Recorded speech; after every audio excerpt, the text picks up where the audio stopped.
जो BJP party खुद अपने कार्यकर्ताओं की सुरक्षा नहीं कर पा रही है, वहां वह देश को कैसे सुरक्षित रख पाएगी। ये सुनने में थोड़ा अजीब लगेगा, लेकिन ये कड़वा सच है।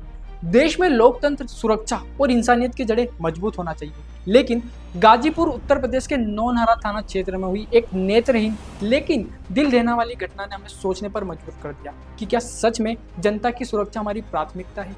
9 सितंबर 2025 की रात नौनहरा थाना क्षेत्र में बिजली के खंभे को लेकर विवाद हुआ। इस विवाद में बीजेपी नेता राजेश राय बागी और उनके समर्थक, जिनमें विकलांग सियाराम उपाध्याय भी मौजूद थे, थाना पहुंचे। सियाराम उपाध्याय, जो अपने कार्यों और समर्पण से संगठन में अपने लिए खास जगह बनाने में लगे थे, थाने में विवाद सुलझाने के लिए पहुंचे थे, लेकिन वहां जो हुआ वह लोकतंत्र के लिए शर्मनाक है। पुलिस ने थाने की लाइट काटकर बीजेपी कार्यकर्ताओं पर अचानक लाठीचार्ज स्टार्ट कर दिया।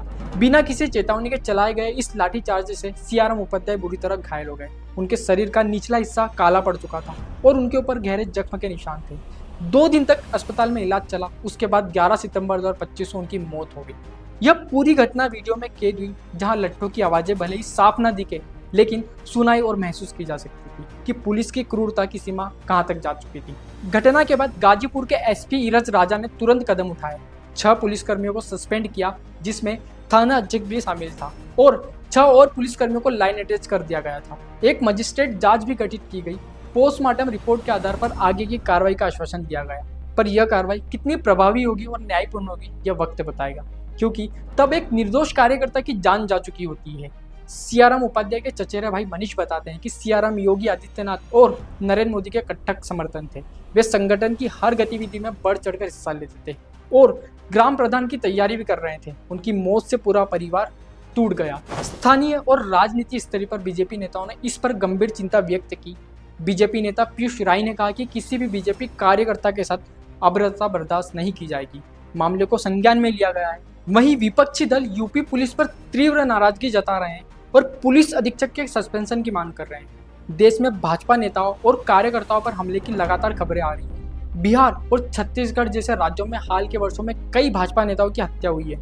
जुलाई 2025 में बिहार के पटना में सुरेंद्र केवट नामक भाजपा नेता को बाइक सवारों ने गोली मार दी थी। उसी माह गोपाल खेमा की गोली मारकर हत्या की घटना ही थी।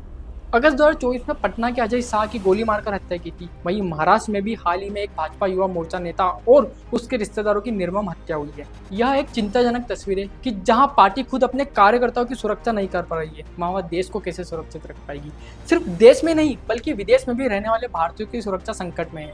हाल के वर्षों में भारतीय छात्र और प्रवासी कई देशों में हिंसा, नक्सलवाद और अपराधों का शिकार हो रहे हैं। 2018 से 2024 के बीच कम से कम 400 से अधिक भारतीय छात्रों की विदेशी जमीनों पर मौत हुई है।